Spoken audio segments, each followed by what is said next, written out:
All right, everybody, welcome to the first episode of State of SWGoH with Stero and me, TheLisol. This is the first part of two.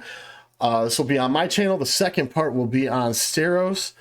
And we're going to do 3 topics on my channel and 3 on his. And we're going to start off with the Tales of the Empire trailer. I have a lot to say about this trailer. Not all of it is good. I am excited to see a bunch of stories about the Empire. I love the Empire. I'm an Empire stan. I have been since I played TIE Fighter in 1994 or 93. I think it's a cool idea for a show. But I am sick and tired of all of these characters. I don't want to see Thrawn again. I don't want to see Barriss again. I don't want to see Tarkin again. They make the universe so small. It's not fun. I don't care about these characters that have all of these ties to the original trilogy and Clone Wars and all this stuff. What I want to see, I'll tell you what I want to see, and then I'm going to open the floor to you. I want to hear your opinion on this. What I want to see is stories about rank and file Imperials. I want to see a 2-episode arc about a squad of stormtroopers that's stranded and is not getting help. I want to see a story about a TIE Fighter pilot. Like with TIE Fighter, when I got it, it came with a little book called The Steel Chronicles, and it was a story about a guy who, he was a criminal in the middle of a civil war between 2 planets in one system, and the Empire just comes in, pacifies everybody, abducts everybody, and he joins the TIE Fighter Corps. Awesome story. I want more stories like that about just regular Imperials. I don't care about Tarkin. I don't care about Barriss. I don't care about, what's her name, the Night Sister lady. I don't care about Thrawn anymore. Morgan Elsbeth. Yeah, Morgan Elsbeth. So... potential in the show. I might still enjoy it, but I'd rather see something much smaller scale, something that more relatable is what I would say. So what do you think? So, I mean, I agree that those stories would be fun. I've always liked, like, for example, the Battlefront 2 campaign with Iden Versio. I love that story. I thought it was very fun because, I mean, she's special forces, and then they did end up bringing in some cameos. It's not the end of the world. Yeah, it was fun, and I liked it because it was new. It was an insider perspective on the Empire. But with Tales of the Empire, I think it is necessary.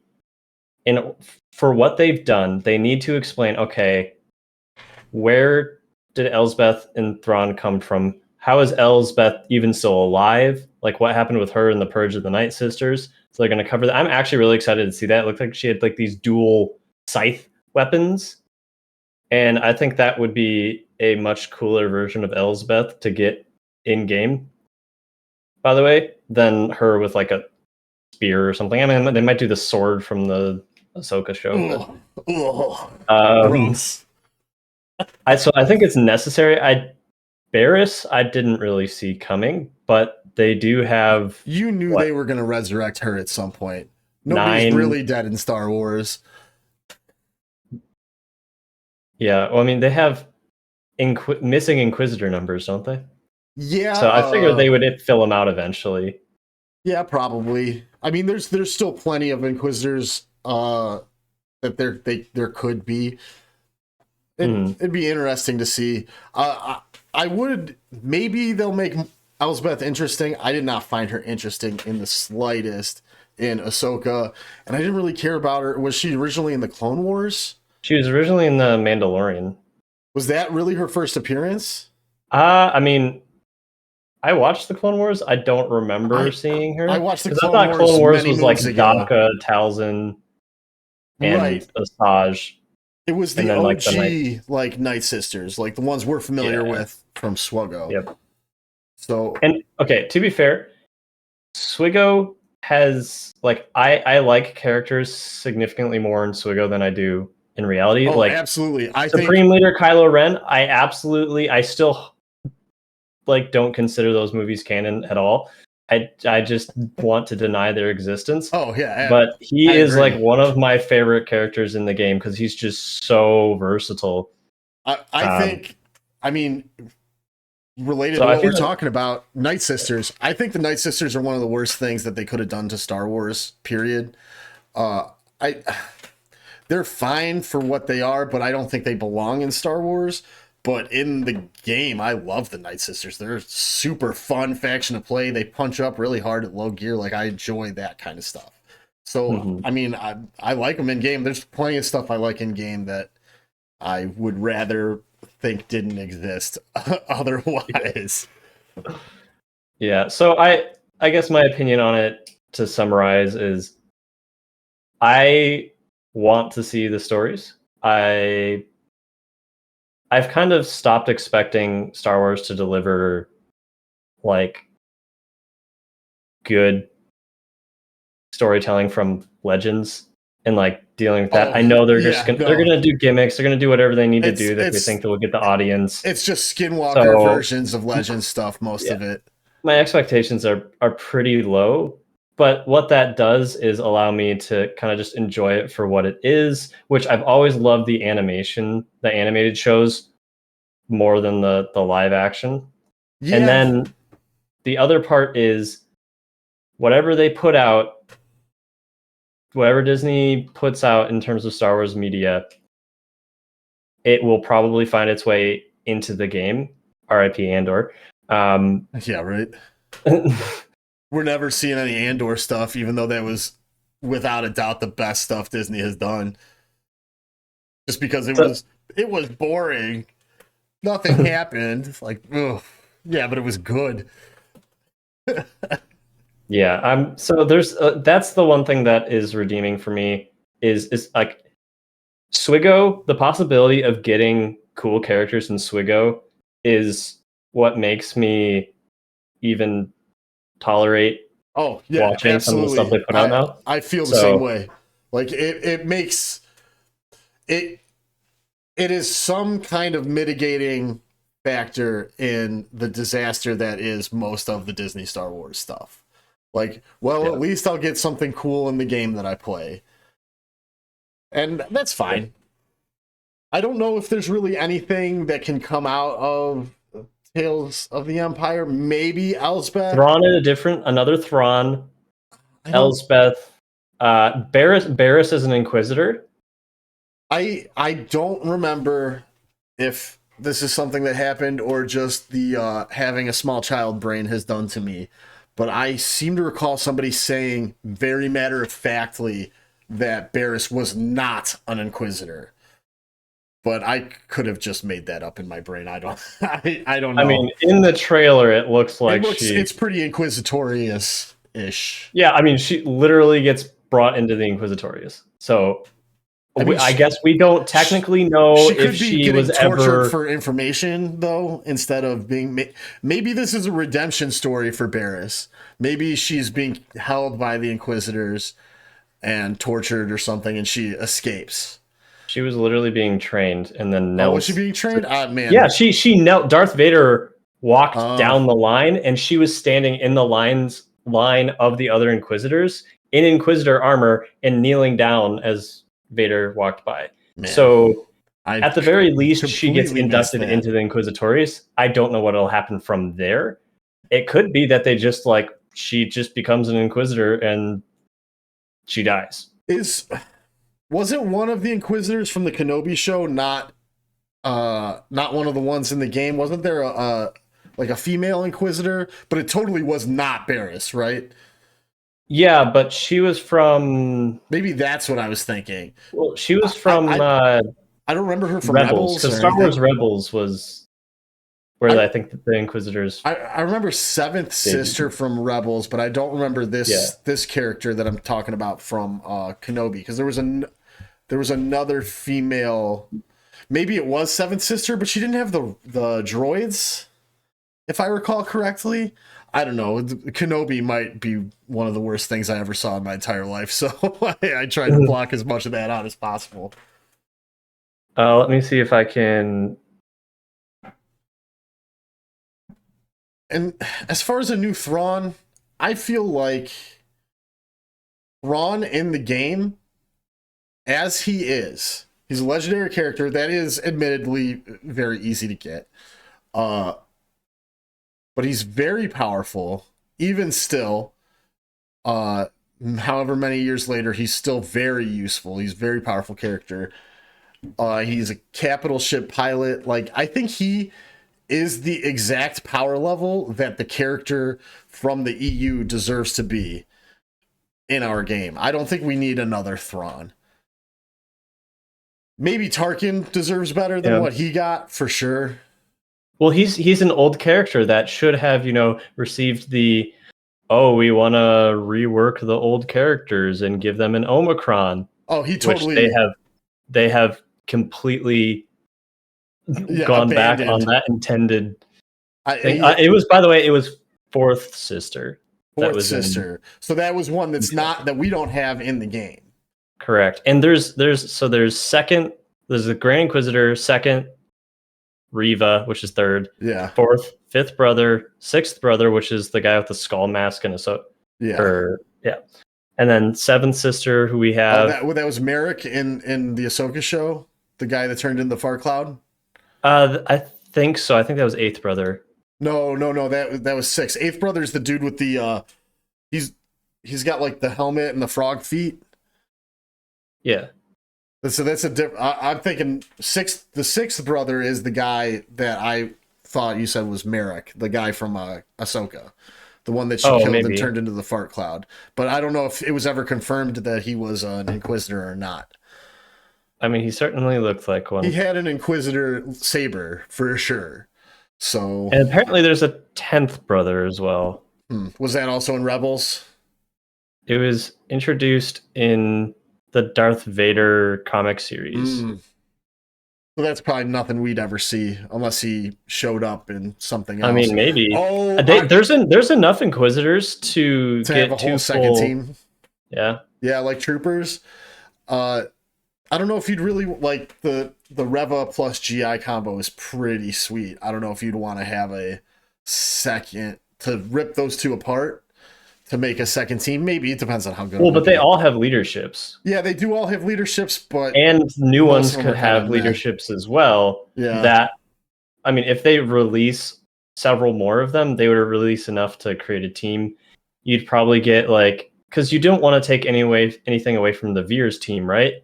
But you still had these extra random troopers, and then Iden came in and made them into a very good team on their own. So I could see them doing something like that. I also see their potential in more Inquisitor ships, but I don't think there's really any reason to add them at this point. Yeah, is there room for another Imperial? I mean, there could be room for more Imperial ships to make a Tarkin fleet, because the Chimera fleet that everybody uses is really the fleet they wanted you to use with Tarkin. But yeah, that you gave a capital ship Tarkin's the only one without an insta kill these days. Yeah, without some sort of he does what is it, 10 instances of damage, but they're randomly spread out. Is that what it is? So I mean, if you get him down to one ship, then it'll nuke him out. But anytime I'm using Tarkin, it's with my leftover Empire ships anyway, and it never gets that far. Either I'm just cleaning up one ship, or it's a last ditch Hail Mary to see if I can clear something. Yep. So, anything else from the Tales of the Empire trailer? I think we about covered it. Was there anything? Yeah, it was mainly just Elsbeth, Thrawn, and Barriss Inquisitors. Yeah, and Tarkin. Hopefully, of all of the characters that we see in the trailer, I think Tarkin is the one I would be most excited to see a new version of. So Tarkin has been... He's been in the Bad Batch season 2 and 3 a lot. He's playing a bigger and bigger role, and it shows he basically ran the Empire is what it's portraying.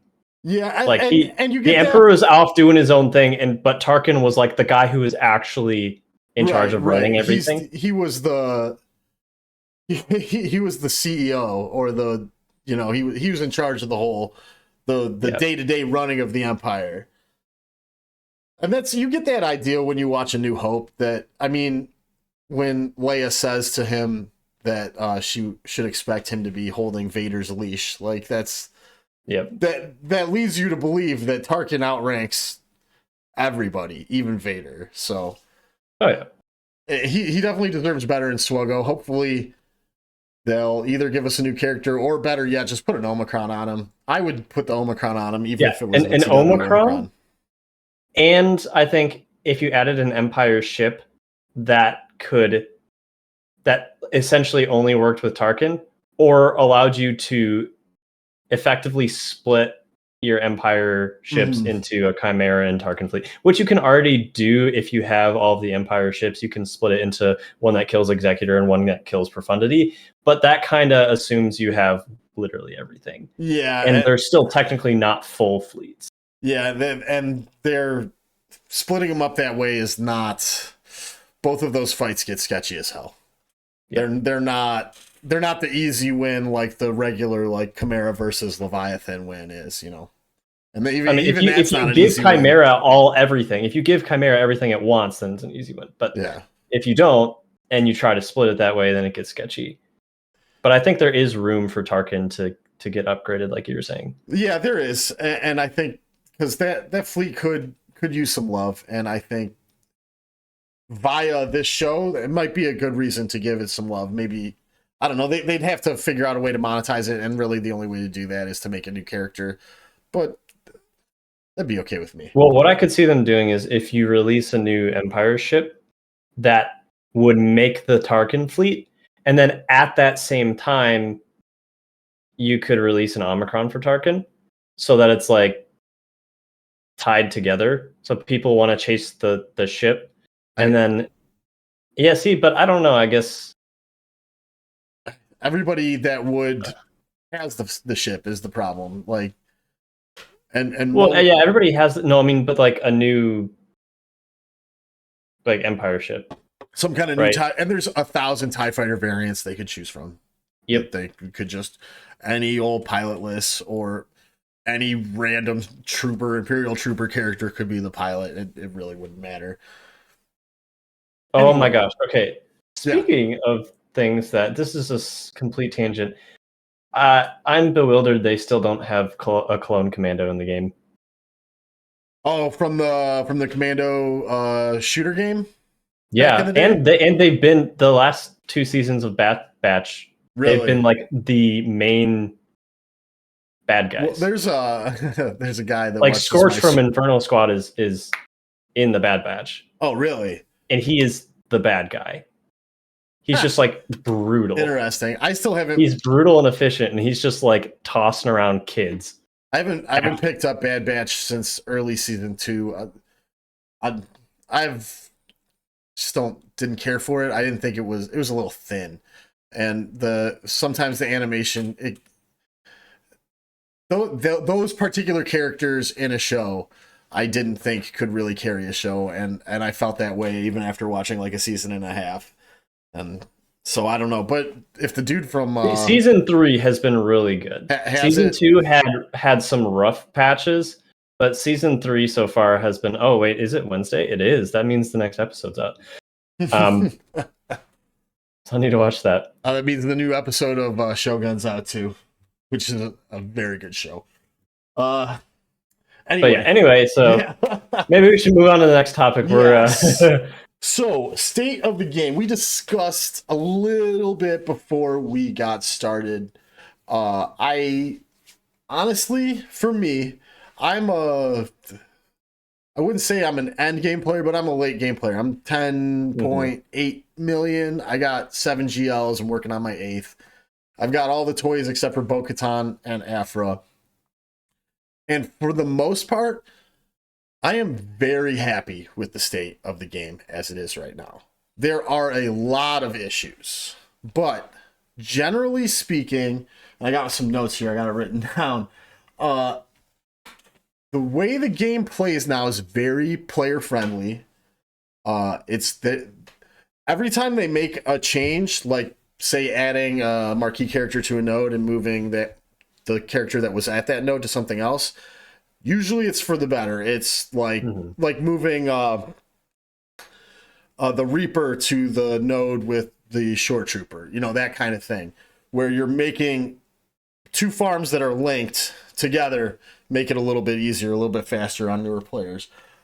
Just generally small little things like that that are helpful to newer players, and the things that I can't take advantage of, but I like to see them taking that kind of thing into account. I think it speaks to the headspace that the development team is in, and that they are trying to make little changes that make our lives easier.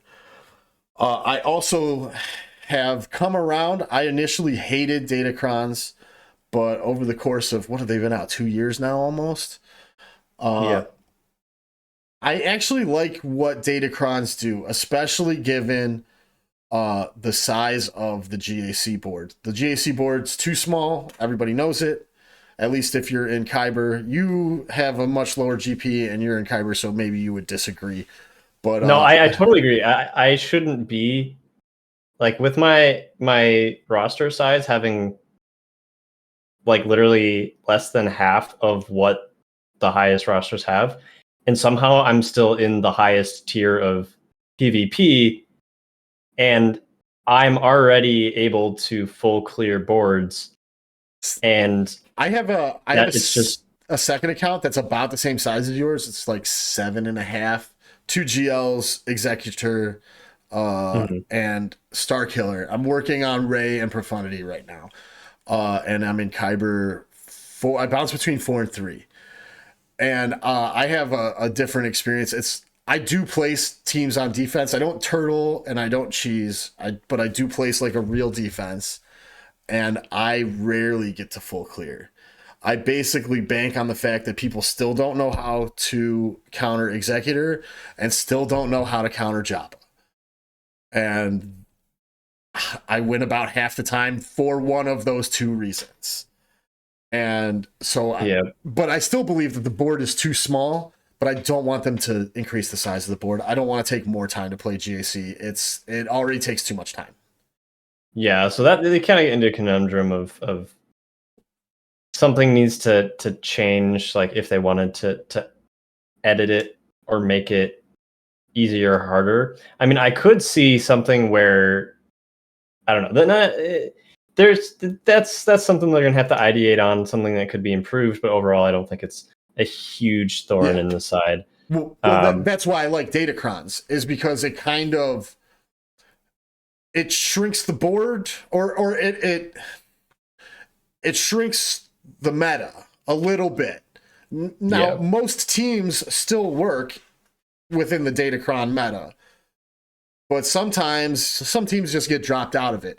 So it kind of artificially limits your roster without feeling like you're throwing teams away. Like, so if you don't have all the Datacrons or whatever, and you can still use that, like, what is it, 15 teams in threes, so it's 30 teams. yep. Sometimes you need 35 or 36. You can use that 35th or 36th team still. They're just not very good, but if you need to use them, they're still there to use. You just wouldn't use a team that in a different, like that 35th, 36th team in a different Datacron meta might be your 8th, 9th, or 10th team. So it kind of, I like the way that it switches the meta up. It's a little time and resource intensive though, farming Datacrons properly. Yeah. It's And I think we're gonna go over that yeah. later on in the video, but But and then my last thing about the general state of the game was, I do like that it is actually relatively easy to compete in PvP. And you can compete at high levels in PvP as long as you pay attention and you have some idea what you're doing. Like I said, I have that alt account, 7.5 million. Doesn't have much, but I'm able to compete in Kyber 3 and 4 pretty well. I usually go 4 and 5 or 5 and 4. and I don't have to try that hard. I just use the knowledge that I have and apply it when I get to the attack phase. And generally speaking, it does pretty well for me. So I think that as far as that goes, the state of the game is pretty good. Well, what do you got to say? Yeah, no, I really like the state of the game. So like I am a newer player, so I came in pretty much when Rote was launching. Oh, damn. Yeah. So and then several months after Can that I was ask you a question before you go on? Did you yes, buy the Lightspeed bundles? yes, I did. But Smart what's man. funny is I Probably didn't like I really had been need them. playing for a year before the bundles came out. And so I had just finished Executor and SLKR when the Lightspeed bundles came out. So it was just kind of like, Dude, my alt, but same way. My alt, I farmed SLKR the hard way and then Executor. And I had just gotten Jabba and the Lightspeed bundles came out. So I know you exactly how know, you feel. there's opponents out there, and I like go to fight one of their teams, like whether it's a Hux with the like. Funny thing is, some people will take these teams, and I'll see like a Hux first order TIE pilot and a Sith Trooper, and no Omicron on the first order TIE pilot. So already it's super easy. Yeah, that's no Zeta on the Sith Trooper, so he doesn't get the bonus turns. And I'm like, that bro, I could same bring in team like with the freaking Omicron and the Wedge Zeta and is beat a real this. team too. Like Oh just yeah, those no, two I things make. use it in Kyber. I use Oh that yeah, team to take down several things. Like in 3v3, that team takes out the CLS variant where it's CLS, 2PO, and 3PO. Just rolls them. I generally use Gidmate for that. Yeah, I don't have my Padme. You could Uh, probably get away with it. yeah. Depends Although where on else how am I you going to clock use? it. Where else am I going to use Hux? I don't know. I I place feel that like team it's on pretty good use for him. defense. On both of my accounts actually. I put Hux lead with TIE Pilot Omicron on defense.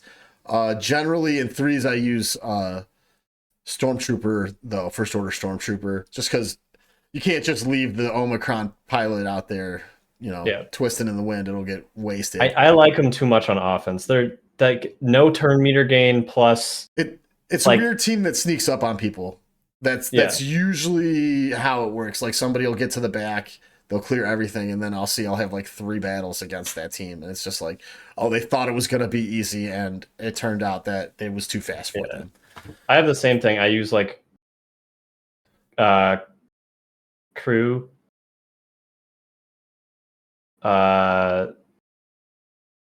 Stick Ray and Cal in threes. Okay. That's They are interesting. so hard to kill, and I have That's like interesting. consistently gotten holds on them. I put them on the back wall, and they get holds like That every single might be time. better when I do It's just because I don't have Seer spear yet. Malicos and crew, and it just gets walked over.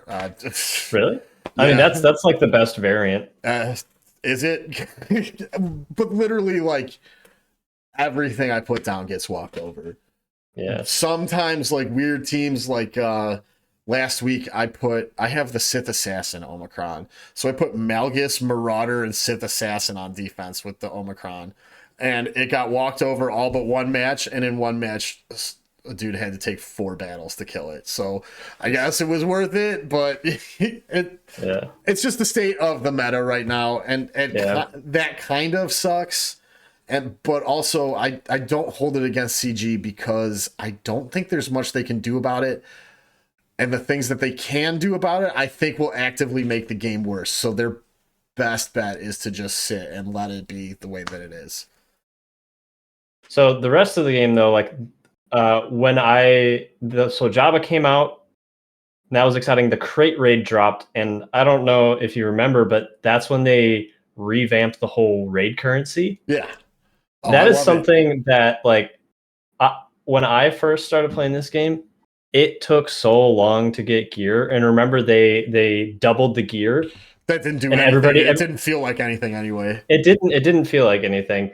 But I remember there's the mad rush. Arnold put out a video, and everybody was like converting every single piece of scrap they could into relic materials before it happened, I because it get it. technically halved their worth. But anyway, so that the raid currency changes were huge, Oh and yeah. they made everything feel so much better. Honestly, I think that is one of the reasons that the game's doing so well, is that economy change, because that was huge. I've gotten friends into the game, and all it takes is they're like, wow, this is like really grindy, and I'm like, just wait till your first speeder bike raid, and That's then they true. get their first payout, and they're like, holy crap, I can take like several characters up to G12 now.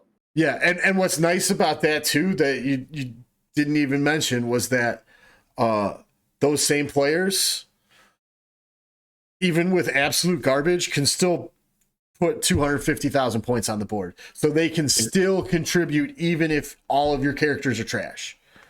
Also, that was when they put all of the previous raid characters for super Oh cheap in yeah. the raid currency shop. Yeah. And one of those characters is a character in the raid right now. So that's Yeah. helpful. So you're furthering your raid progress by doing the raid. And the so with the what do you get, 16,000 raid currency, the Mark Yeah, 1 currency? Is that the 16,500 of same the even Mark at the 1. lower, like my guild does the Yeah, you max 208 out crate? at like I think you max out You at the second crate. okay, so only the Because first my crate is alt is less in a than the second. lower end guild, but they still run speeder bike. I think they get like the third crate, Oh yeah, which is like the 36 million. even a guild where half the people don't participate can get the second or third crate in the raid, which is very nice. And I wouldn't call the raid a raid though. I don't like the use of the word raid to describe the speeder bike chase because it just doesn't feel like a raid. Yeah. It's a weird like point stacking thing. I played EverQuest for Jesus like 15 years, something like that, and that had raids. 52 people against one monster, and the the Rancor that felt like a raid. The HAAT a little less so, but still kind of felt like a raid. It was kind of had like a ring event feel to it, and even the Treya raid felt like a raid. But once they moved away from that Well, I think format, Crate Dragon still felt like a yeah, raid. the Crate Dragon. I don't know how I felt about if you got the max score, you actually killed it. Yeah, they need something. They need something Yeah. to give you that It's feedback. fine. It definitely felt more like a raid than the speeder bike, but uh, I have come around on the speeder bike. I hated it at first. It made me sick to watch. And it was like, oh, so you just go and you press auto and you get a bunch of points. Oh, wow, how great. Oh, I But, can't ever press auto because I've started playing it now oh, manually, I play it and manually I'm too. like I press auto and I'm like, no, you're doing all the wrong things. Don't use that ability. What are you Yeah. doing? Oh my gosh, I have I, to play it on manual. I squeeze every last point out of it now just because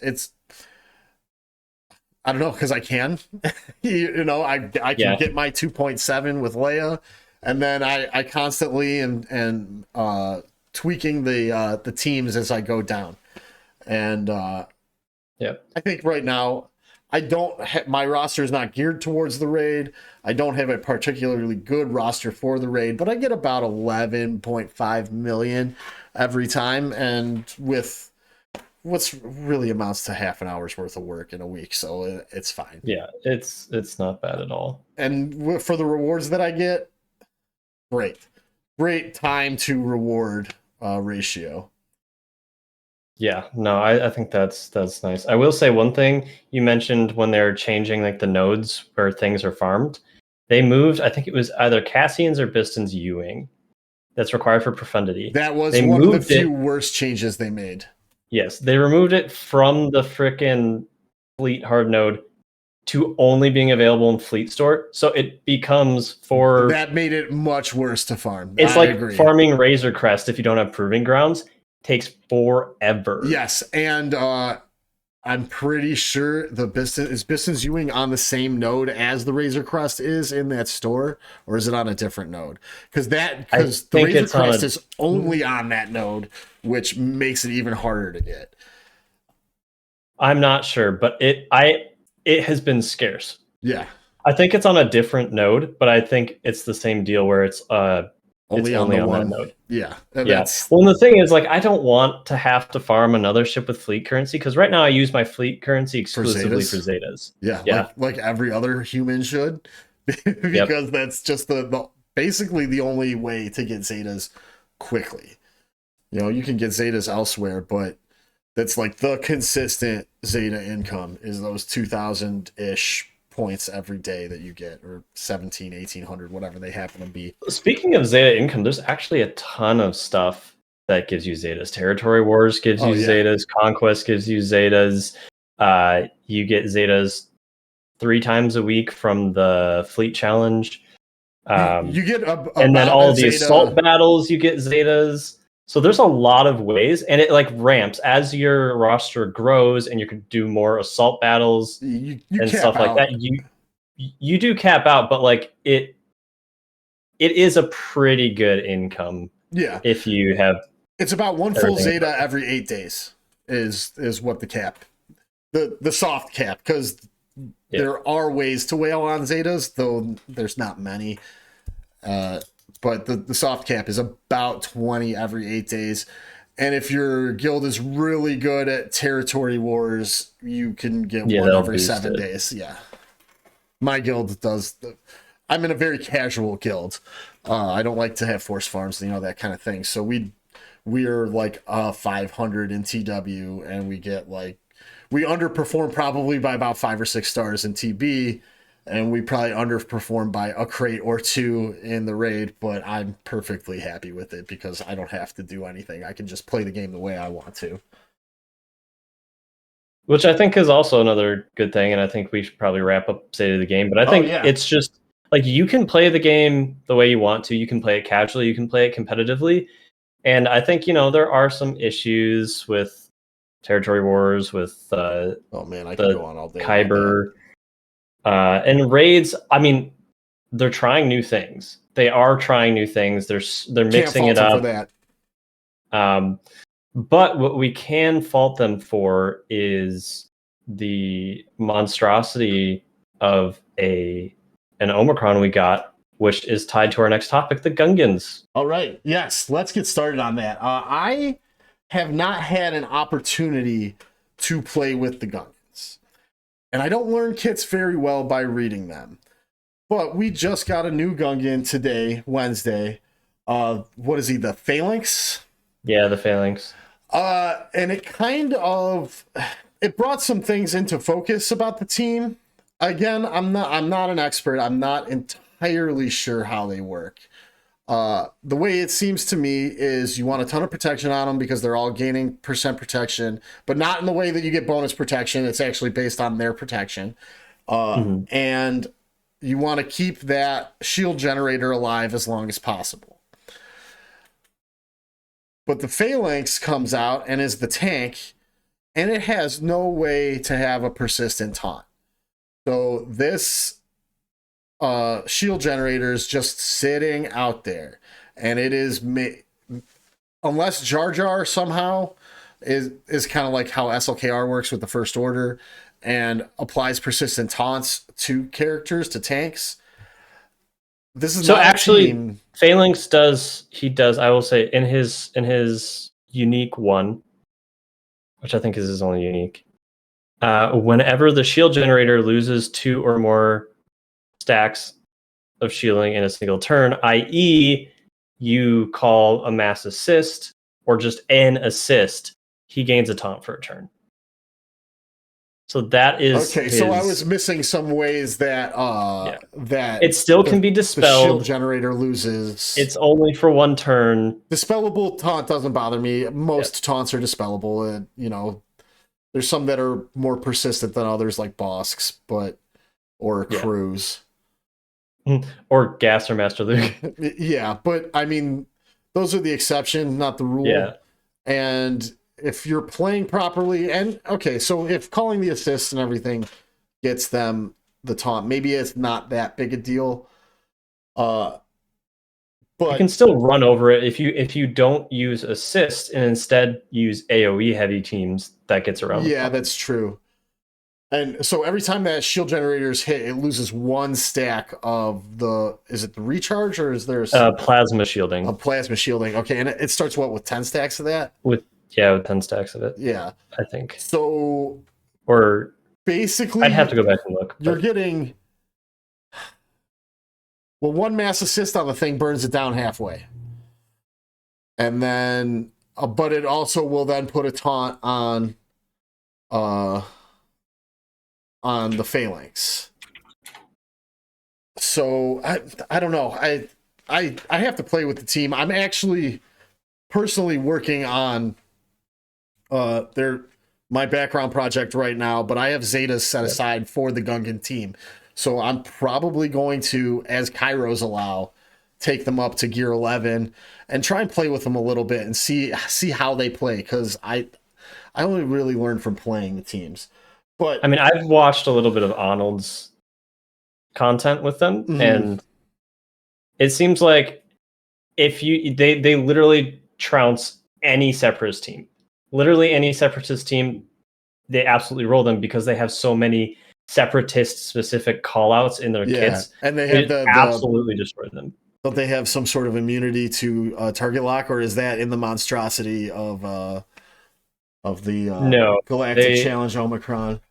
they do if they have. I think it's like if they have a certain buff, It's like defense then up, they're something immune like to that. it. Something like that. It's like similar to Like Bad Batch. the Bad Batch, Yeah. where if you have the certain buff up, you get certain bonuses. Yeah. Beyond well, what the buff gives you. one of the big things is there's callouts in the kits where if the enemy is separatist, it'll deal like additional instances of damage, which is specifically targeting the B1 stacks. Well, so I gotta ask, where you're at in the Kyber 3-4 area, how often do you see separatist teams? Because I don't see a separatist. I will which is weird, right? see GG, but then I just throw Wampa You just at it. Actually, wait, no. So I do see it quite often, but it's always a GG, and I always Wampa it. Yeah, and then like even in Kyber 2, on my main, I probably see Trench 2 or 3 times a season. And usually I just kill it with like Imperial Troopers or something. Like it's not really a team that is difficult to take out, which I understand why Gungans would be hard counters to Separatists. Flavor wise, perfect, great. Mm-hmm. General use wise, I don't really see it. But it will be required for the raid. It will most likely be the best team for the raid. Mm-hmm. And if it's not the best team, it's going to be the second best team. Until Amidala comes out. Yeah, those two are going to be 1 and 2, I think. Yeah. But although the Gungans do have the raid Omicron. Yes. So that has not been released yet, though, right? It hasn't, but like, so I would be surprised if they gave Amidala's team a raid Omicron as well. Yeah. Generally, they've just been sticking to 1 per raid. I don't think the raid Omicron will necessarily mean that the team will be the best team, nor will it mean it won't be the best team for the raid, because the Scout Trooper, he's got the Omicron and he's not on the best team for the raid, and I don't think anybody's even. But the Leia Omicron allowed you to essentially turn your leftover bounty hunters into like a max scorer team. Yeah, the Leia, the Bushcron was great. I got it for 10 because I'm sneaky. And I was going to buy it, and then they announced that they were gonna do it for 10. I was like, okay, I'll just wait until they do that. And that was well worth 10. Is Scout Troopers 10? No, which it should be. If it were 10, I'd probably buy it. Yeah, because I use the Scout Trooper every time I have it in R7. I do Scout Trooper and what's his name, Drogon, and I get like 2 million ish with it. And if I had the Omicron, I could probably squeeze an extra 300,000 out of that. But not at 20, not worth it. Anyway, when we're talking about Gungans and Omicrons, what the hell is this GC Omicron, man? Oh my gosh. What do you have to say about it? I want to hear what you have to say about it, because I'm Like very it. cynical. So it basically makes them harder to kill by giving it basically doubles the health of the shield generator. Right. They can't assist if they're targeting the phalanx, which is whatever. Makes it They get harder to burn the tank evasion. So down. I think there's occasionally an evasion feat where you have to evade a certain number of times, but I haven't seen it in a long time. It's usually in the fleet one. Oh yeah, you're right. So So, pointless. but they have like I guess there's they have offense up, which would help you get the offense up fleet, but I that's just usually use, not too hard to yeah, get I usually anyway. use troopers. There's a half Uh, dozen teams that can do that.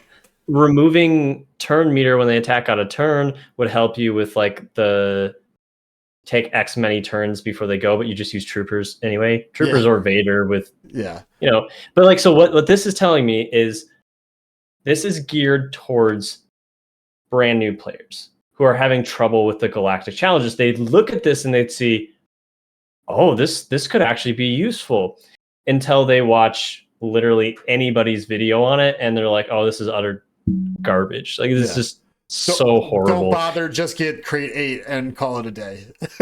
Yeah, but like they could have done so much if they were actually going to make it an appealing Omicron. They should have added a lot more. Like they should have added every single freaking buff that you need to gain in any galactic challenge. David the Darth Also, Maul lead, like yeah, everything. Yeah. like everybody goes under stealth all the time, and you get If health steal up, offense up, if it was a whatever. guaranteed all 3 feats except for the faction feat, I would probably spend it.